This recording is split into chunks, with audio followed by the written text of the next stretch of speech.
Hexagone Actualité.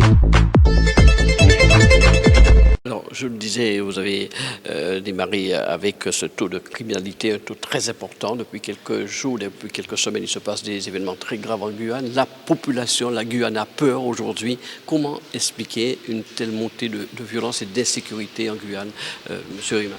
Après, j'aimerais juste rappeler que ce sujet-là ne date pas d'aujourd'hui. Depuis la fin des années 90, des associations telles que Femmes d'Ibout, où à la tête était, on appelle Tati Léodat Saïbou, avait déjà manifesté dans les rues de Cayenne pour dénoncer ce climat d'insécurité. Ensuite, les choses se sont envenimées entre guillemets avec des moments cycliques, avec les moments de crise périodique qu'on a pu avoir. 2017, on se rappelle. Aujourd'hui, 2022, encore des événements similaires.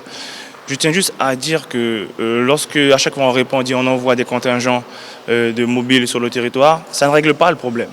Il y a un moment de crise, on fait une action comme ça pour essayer de rassurer la population, je l'entends, mais ça fait des décennies qu'on répète les mêmes choses. À un moment donné, il faut arrêter, ça ne fonctionne pas. Maintenant, il faut aller vers la cause de cette insécurité-là. Quelles sont les causes? Et à partir de là, ce travail collectif doit être fait. Je pense qu'on aura des résultats pérennes et concrets. Pour l'instant, ce n'est pas en voyant un contingent ou deux contingents de mobiles que dans la durée, dans le temps, on va régler le problème. Et j'aimerais rappeler, pour celles et ceux qui pensent qu'il faut mettre des policiers partout, il faut leur permettre de faire un certain nombre d'actions. Je rappelle que la police brésilienne est une des polices les plus répressives au monde. Et pour autant, est-ce qu'au Brésil, il y a de moins en moins de cas tels que l'on peut connaître? La réponse est non. Ça veut dire que je pars du principe, un exemple simple, c'est que ce qui est similaire à ces territoires-là, le nôtre, le Brésil ou même d'autres territoires d'Amérique du Sud ou même d'Amérique du Nord, c'est la misère sociale. C'est un lien que regarde dans tous les territoires du monde, là où il y a de la misère sociale, il y a ces phénomènes de délinquance qui apparaissent. Donc, tant qu'on ne va pas combattre tout ce qui alimente cette misère sociale-là, on ne va pas y arriver. Donc l'urgence, c'est ça aujourd'hui, c'est de permettre aux gens de boire, de manger, de se loger, lorsqu'ils ont un travail, d'avoir un salaire décent, des choses de base, et d'avoir accès à l'eau potable, à l'électricité, au numérique, toutes ces choses où dans le monde entier on voit que les gens ont accès, que nous encore aujourd'hui, pour un territoire français, on n'a pas accès sur les différentes parties du territoire. Et ça devrait être un scandale d'État aujourd'hui.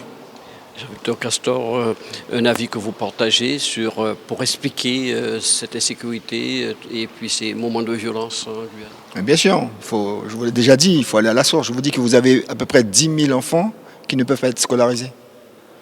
Le dernier, pour le bac, la dernière, c'était l'année dernière, je crois qu'il y a eu 62% de réussite. Donc on fait quoi? Moi, je sais que, par exemple, dans une commune comme Camopi, quand vous avez une classe d'âge, cette classe d'âge, quand elle arrive au bac, c'est 3% de réussite. Camopi, ce sont des suicides à répétition. Tout le monde le sait. Avec des taux 8 à 9 fois supérieurs à d'autres régions. Donc il y a comme M. Deviriman, le député Deviriman, dit qu'il faut se poser les bonnes questions, mais c'est évident. Et la Guyane, tout le monde savait qu'on allait rentrer dans un cycle de violence. Et je le rappelle, moi je pose la question. Quand est-ce qu'on va s'attaquer aux personnes qui organisent vraiment les filières de l'immigration, les filières de marchands de sommeil, les filières du trafic de drogue, les filières du trafic d'or, les filières du trafic d'armes?